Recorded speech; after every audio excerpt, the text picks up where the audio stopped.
Today we've got a fun video that will hopefully not get too many people triggered.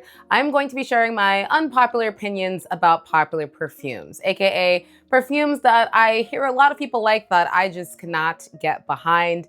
So let's just get right into it. First up, we've got Vanilla Voyage by Maison Azrar. Now, when I first got this, because it was being so hyped up all over Tickety Talk, I thought this is an interesting vanilla. I understand that it has some similarities to Bianco Latte, but my issue with it is the butter.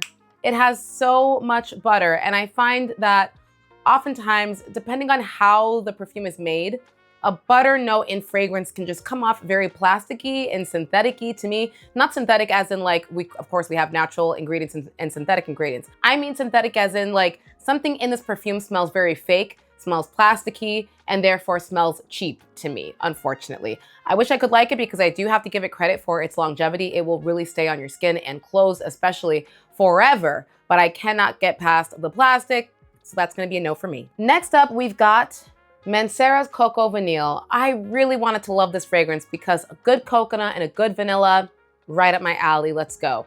But it's the florals. The florals in this fragrance completely throw the whole fragrance off for me. The tiare flower, don't really like it. Ylang-ylang, I can only handle like a small like splash of ylang-ylang, otherwise it's too much for me. And same thing with jasmine. It's just like my worst nightmare of floral lineup in this fragrance that I feel take it away from just being a nice like gourmand or tropical coconut vanilla type of scent. And overall it comes off just not enjoyable.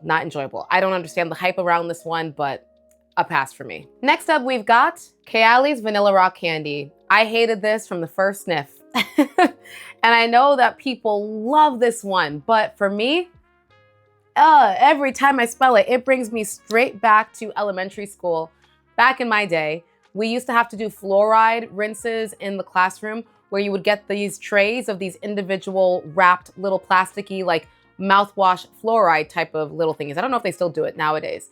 But the flavor that I despised the most was bubblegum. And I remember all the kids would like rinse their mouth with the bubblegum fluoride and then spit it out into like a little cup. Then we put the little cup on the tray and then they would reel the little tray out. And just that aroma of the saliva with the bubblegum and the fluoride, nasty. And that's what this gives me, is that bubblegum fluoride sweetness that is just nauseating to me. Can't get past it. I wish I could love it, but bubblegum and perfume is a no for me. I have yet to meet a bubblegum perfume that I have liked. I hope to, have that change one day, but hard pass. Next up, we've got Brioche Vanille from Lattafa. I had such high hopes for this one because I love the idea of a very fluffy, bready, croissant, vanillic type of perfume. But this is just moldy dough, bro. Moldy, wet, florally dough. I don't get the brioche, the vanille in this at all. I think this is an original creation and just keep it. You can just keep this and try again. When I think of a good, like almost bread, fluffy, croissant texture, sweet, gourmandy, vanilla-y type of scent profile from Lattafa, I think of Love in Paris.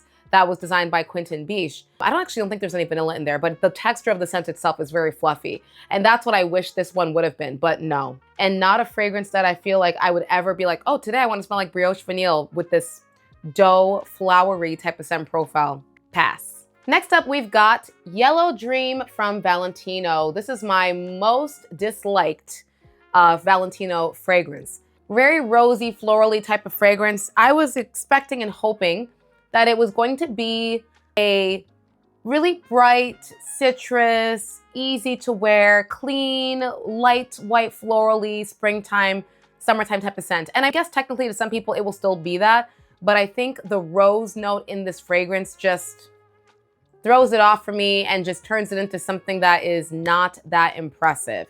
It's not enough to make me want to, throw up, but in comparison to other citrusy, fresh fragrances, I just think there are way better ones on the market. So would never need to buy Yellow Dream again. Next up, we've got Cud-Luge's Nuha Bon Bon.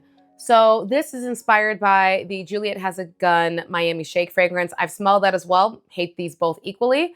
This is supposed to give strawberry milkshake, but instead I just get this sweet orange blossom with a bit of strawberry, and it's just not giving me a real strawberry ice cream vanilla milkshake type of vibe. So no, it's just a no for me. I don't like it at all. The orange blossom is way too prominent. I'm not a big orange blossom kind of gal, and it should have just been called orange blossom with a dash of strawberry. So it's a pass. Next up, we've got Kayali's Maui in a bottle. I am shocked, truly shocked at how much people love this fragrance. This has something that is so funky in it to me. I cannot get past it. I feel like it's the banana. I think it's worse than vanilla candy. I think it's worse than vanilla rock candy. I think the banana just has this really, really funkiness in it. You know what it reminds me of? This is gonna sound horrible, but whatever. So my family's from Ghana, and there are places in Ghana where you can pee outside. Like they'll have like this kind of cement stall built outside where you can go and pee. And so of course, whenever you pass by one of these little cement bathroom stalls that are outside, it smells bad, especially if it's like a really hot day, it hasn't rained yet, and you've got that urine smell kind of dissipating into the air. Yeah, that funkiness is to me what the banana and whatever else that is in here somehow makes. I don't know. Banana, pear, coconut cream, jasmine, sandalwood, vanilla. It shouldn't do that, but I really feel like there's something about the banana. Nope, that just smells a bit funky, so hard pass. Next up, we've got Eternal Oud by Lattafa. I cannot stand this smell. My husband loves it. I don't understand how. This is supposed to be inspired by Grand Soir by MFK. In what world? In what world? No, I just feel like it's not well done. This feels like a very poor imitation on what I consider to be one of the best ambery vanilla fragrances ever to be created. It doesn't feel well blended. The notes don't smell high quality to me. It just not doing it for me. If you like this fragrance and you've never smelled Grand Soir, I would beg of you to order a sample or to go to the store and smell it and compare them, because I really feel like you will have one of the best olfactive experiences smelling Grand Soir and how much better it is in comparison to this. This is one of those dupes that if all dupes kind of smelled like this in comparison to the original, I would agree with other people that dupes are bad. Like this gives dupes a bad name. Next up, we've got one that I know people are gonna be upset about. Lattafa's Musamman White Intense. I don't get it. I don't understand. What is the hype around this fragrance? Why do people like this? It's got like this sweet, sharp citrus in the opening, but I feel like it's supposed to kind of give what, like a tropical vibe, apparently. It just feels synthetic. It feels a bit clashy, and also like alcohol-y to me. And I've had this sitting for a while, so it's not like, oh, it needs time to maturate. No. This has been sitting for almost a year, and every time I smell it again to see if I can finally get the hype around it, no. I've heard it described as like this beautiful, creamy coconut, wonderful tropical scent, and all I get is this clashy opening of citrus and just synthetic alcoholiness.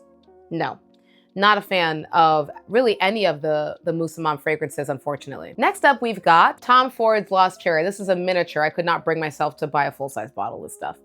I really despise this fragrance, not just for who it is as a fragrance, but for what it did to the perfume industry, because I feel like this was one of the first, most dominant, prominent, popular, syrupy, sweet cherry fragrances. And once this came out, I felt like we saw so many more fragrances that are inspired by this. To me, this is the textbook definition of that Robitussin, syrupy, overly sweet, nauseating cherry fragrance that I hate. I like fresh cherry, I like dark cherry, but I don't like syrupy cherry notes. To me, it really does come off as a cough medicine type of smell, and I just can't get past it. So no, always gonna be a no for me. And then lastly, to really break some people's hearts. Mugler Angel. Mugler Angel. It's a no. It was a no when I smelled it the first time. It's a no today.